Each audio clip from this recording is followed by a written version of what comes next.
ያንዱን ሰው ደም ማፍሰስ ያንዱን ሰው ገንዘብ መቀማት አንድ ሙስሊም የሌላውን ገንዘብ መቀማት ደሙን ማፍሰስ ይሄ ፍጹም እናንተ ላይ حرام ነው አሉ ነብዩ ሰለላሁ ዐለይሂ ወሰለም ኡስታዝ ላይ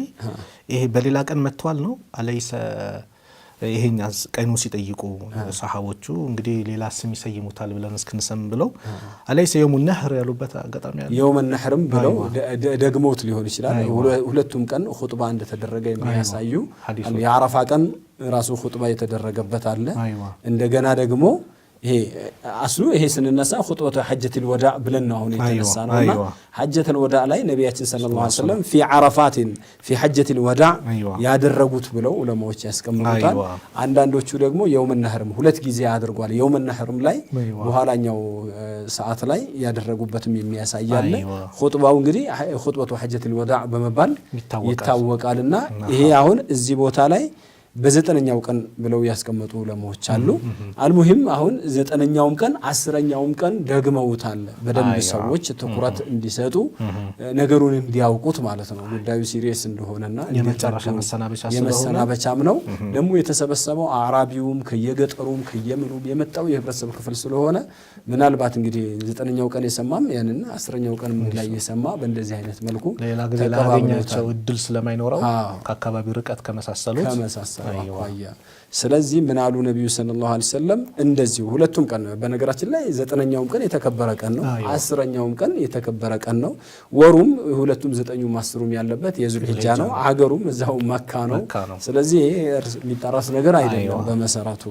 እና ደማችሁ ገንዘባችሁ እርስ በርሳችሁ ላይ حرام ነው ልክ እንደዚህ ቀናችሁ ይሄ ቀናችሁ ክቡር ቀን እንደሆነ ሁሉ ይሄ ወራችሁ የተከበረ ወር እንደሆነ ሁሉ ይሄ ሀገራችሁ የተከበረ እንደሆነ ሁሉ ደማችሁም ክቡር ነው አላ ወኢነ ኩለ ሸይኢን ሚን አምር الجاهليه አሉ تحت قدمي هاتين موضوع አሉ ማንኛውም በዘመነ ጃሂልያ የነበሩ እስላምን መሰረት ያላደረጉ በሐዋ ላይ በሰው ልጆች ግለሰባዊ ስሜቶች ላይ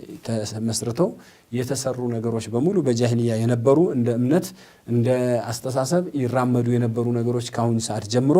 ውድቅ ናቸው ከነዚህ ከሁለት እግሮቼ በታች ናቸው ማለት ተቀባይነት የለውም ተደምስሰዋል ማለት ነው ከዚህ በኋላ ወዲማኡ الجاهليه موضوع አሉ በጃሂልያ ዘመን ለምሳሌ የነገሌ ቤተሰቦች እነገሌ ላይ ጥቃት ሰንዝረው ከሆነ ገሌን ገድለው ከሆነ በትናንትና የተገዳደላችሁት እንዲህ አይነቱ ነገር ባለማወቅ በድንቁርና ስለሆነ الاسلام የጅቡ ማቀብለ ሆኖ እስላም ያለፈውን በሙሉ ይሰርዛልና ያ ሁሉ ውድቅ ነው ገሌ ደሜን አፍስሰዋል እንደዚህ አድርጓል ያንን የደም ካሳ ይስጠኝ እንደዚህ አይነት ነገር ካሁን በኋላ አይሰራም አሉ ከዜሮ ነው ምን ጀምረው ካሁን በኋላ አዲስ ህይወት በአዲስ መልኩ ነው ምን ቀጥለው አሉ የመጀመሪያው ደም እኔ ምተው አሉ ነብዩ ሰለላሁ ዐለይሂ ወሰለም ደሙ ኢብኑ ረቢዓተ الحارث ابن عبد المطلب የሐሪስ ኢብኑ عبد المطلب ደም ረቢዓ ማለት እንግዲህ የነብዩ ሰለላሁ ዐለይሂ ወሰለም ሐሪስ